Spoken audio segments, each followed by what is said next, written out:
Everybody, good to see you. Just reading some of the comments in the chat. It's so lovely how you're writing in, saying where you're from and what the weather is. It's so nice. We have a global community, don't we? Thank you. I have an interesting, really cool event happening this weekend. I'll be participating in what's called the New Beginnings Global Conference with lots of amazing, inspiring teachers, a lot of them Course in Miracles related. And I'm excited about this. So you can join in from your home. It's a 3-day conference with about 30 amazing speakers. So I put the link in the chat and I'll also post it in the comments when we post the video. When Apollo 11 was about to take off for the moon, the ground control in NASA was monitoring the heartbeat rate of the astronauts. And they found that two of the astronauts, Michael Collins and Neil Armstrong, had a very high heart rate, like 110 beats per minute. Now, Buzz Aldrin, on the other hand, the third astronaut, registered only at 82 beats per minute, which was close to normal. So isn't it interesting, as these three men sat at the 320-foot height of this Saturn V rocket with like 17 million pounds of thrust, and the thing was rattling like crazy, two of the guys were pretty nervous, understandably. Who wouldn't be? But one guy was almost completely relaxed. And what that tells me is that relaxation and stress are more attitudinal than they are situational. That's what I want to look at with you today. And I wore my special shirt today. I don't know if you can see it, but it says "Too blessed to be stressed." my little message: relax, you're in good hands. Relax, you're in good hands, as we all are. So let's get back to this stress and attitude factor. So one time I was hiking into Haleakala Volcano in Maui, and you can rent some cabins. So I went with 3 or 4 friends, and we got up early one day, and we hiked to the summit, and then you go down this long switchback trail. And it was a pretty cloudy, misty day. And so we just kept going, had a great time. And then we slept over in this cabin, and the next morning we were about to come back up, and the sun was out this time, and I found that this switchback trail was set against like 1,000-foot drop-off cliffs. And I got a little nervous because I'm not a big fan of heights, and one false move and you're over the edge. And I had as close to what anybody might call a panic attack as they've ever had. I just felt frozen. I didn't want to go forward and go backwards. And then I noticed that above me there was a woman hiking down the trail. And she was just having a good old time. She had her water bottle and she was looking around and whistling and singing. I was like, oh, she was in heaven. And I thought, wait a minute. She and I are both on the same trail. And I'm scared bleepless. And she was in ecstasy. So is there anything inherently scary about the trail? And the answer is not at all. The answer is that it was my perception of the trail that made it stressful for her. And I thought, well, what would happen if I just assumed that I wasn't going to fall and this was an easy trail and I just had a lot of fun? Why waste the remainder of this hike in fear? So I imagined I was her just enjoying this trail. And my stress just lifted and the panic lifted. And I had such a good time, and I realized that it was actually a wonderful opportunity to enjoy a beautiful hike. But my mind made up a story that this was scary. And the scary made stress, and the stress debilitated me. Now, we know the Course in Miracles says that every moment is a choice between fear and love. And in one of the early lessons of the Course, it gives us a really great affirmation to get out of stress. And I use it a lot. And it goes like this. I could see peace instead of this. I could see peace instead of this. So take a moment now and think about something that is stressful for you in your life. Maybe it's the pandemic, maybe it's the environment, maybe you're worried about your family, maybe you're worried about your job. So just hold that in mind for a moment, and then take the thought, I could see peace instead of this. Peace is an option. And if I just shifted my attitude, sometimes even a little bit, peace would be my experience. Whoa, I don't have to be scared about this. I don't have to be stressed. And so you see that stress and bless are two different frequencies. Just like fear and love, the same thing. And you cannot have your radio tuner set on two frequencies simultaneously. You have to be in one place or the other. So if you're in stress, shift to bless by asking yourself, what could I be grateful for here? What could be peace-inducing here? I was once having an argument with a girlfriend many, many years ago, and we were both Course in Miracles students. And she said, well, let's just try to shift this. She said, let's both talk about what we're grateful for about each other. I said, yeah, I can do that. So we stopped the argument and we just went into gratitude. I made my list, she made her list, and boom, within about 3 minutes, the end of argument. Because you cannot be in resistance and gratitude at the same time. You can't be in stress and blessed at the same time. And the truth is that we're always blessed.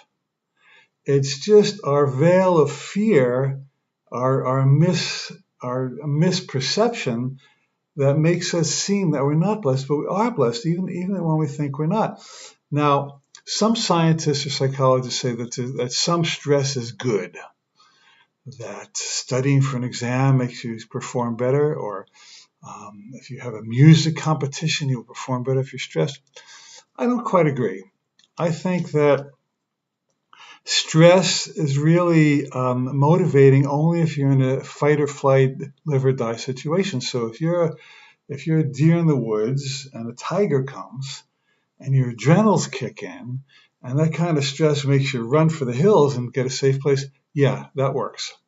However, what we've done in our world of fear and illusion is we misinterpret non-threatening situations as threatening. And so we drop into fight or flight mechanism when that's not really what is required. And that's why a lot of people have adrenal blowouts, because they misperceive non-threatening situations as threatening, and their adrenals are working overtime, and they get adrenal fatigue.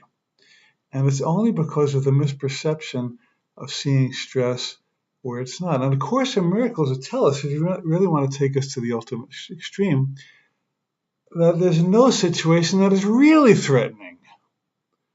That if you know who you are as a child of God, and you know that as a spiritual being, you're absolutely invulnerable and immortal and eternal, then nothing that happens in the world is truly threatening to your spirit, because your spirit is whole no matter what, and your spirit is bigger than anything that happens to you in the physical world. Now, if you look at the word dis-ease, it gives us a really powerful clue as to how we were born to live. It means that ease is our natural state. And take this affirmation with me for a moment. Ease is my natural state. And in my trainings, in my coach trainings and other trainings, I give people the affirmation, let it be easy, struggle is not required. And I ask the question, I ask them to take a difficult situation, I ask them, if you are willing to let it be easy, how would you be approaching this differently? Ooh, that's $1 million question.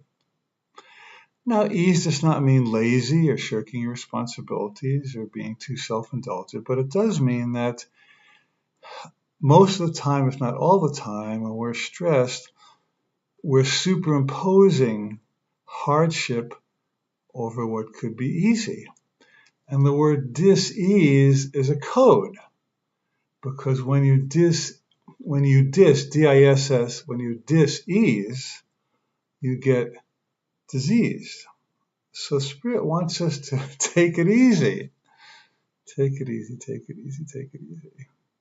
Some other affirmations I give are, I always have enough time to do what Spirit would have me do. If somebody wants to type that into the chat, please go right ahead. I always have enough time to do what Spirit would have me do.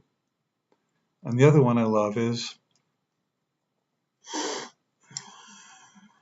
I can always do one thing less than I think I can.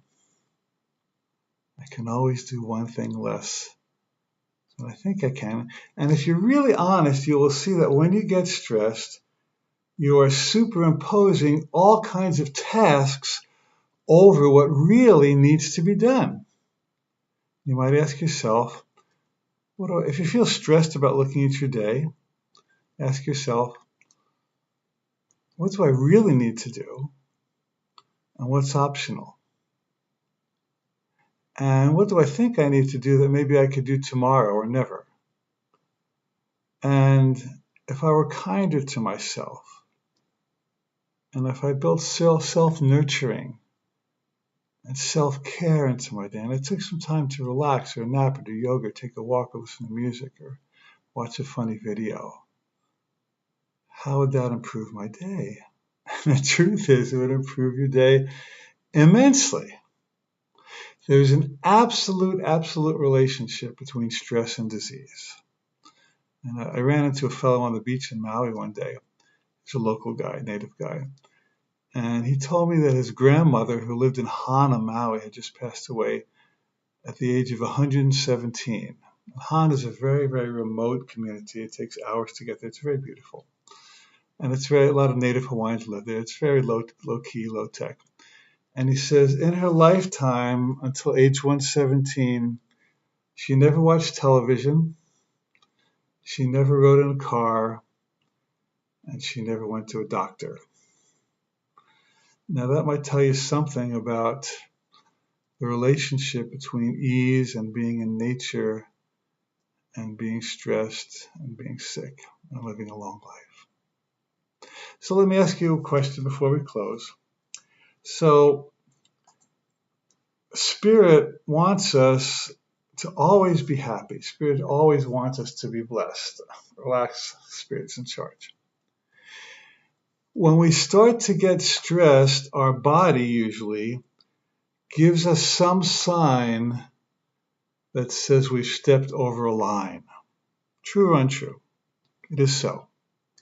So I want to ask you now, what symptom does your body personally give you that says you're getting stressed? It's time to stop. It could be a sore throat, indigestion, a headache, lower back pain, eliminative organ pain or stress somehow or constriction. And what's happening in that moment is Spirit is loving you so much and saying, hey, you're just about to do much, or now you're doing too much. Now it's time to step back and take care of yourself. And I think if you're honest, you will notice that when you get sick or way run down, it's because you did not heed the early signs of stress. You take a pill, you work harder, you take a joint, you do something that gets you through it, but you're still stressing yourself. So what if we accepted the gift from God when we get that sore throat or headaches? Okay, now it's time to step back. Let me just take 15 minutes. Let me just breathe here. Let me just do a little chant. Let me just do a little meditation. Let me call up somebody I love and say, hi, I love you. Thank you. And in those moments, you quit being stressed and you bless yourself and you bless others. Now let's finish with this note. That if you're worried about somebody in your life, a child, a spouse, a friend, and people ask me, how can I help my spouse to be less stressed? And there's one answer, be less stressed yourself. Be a model. When you drop into your state of blessing and knowing that you are deeply loved and well-being abounds right where you are, you get your MBU degree. You become a mobile blessing unit.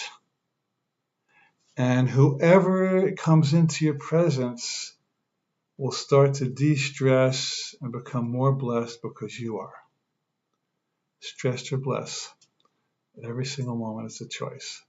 And the truth is, we're all really too blessed to be stressed. Thanks for tuning in. Love you lots. We'll see you tomorrow.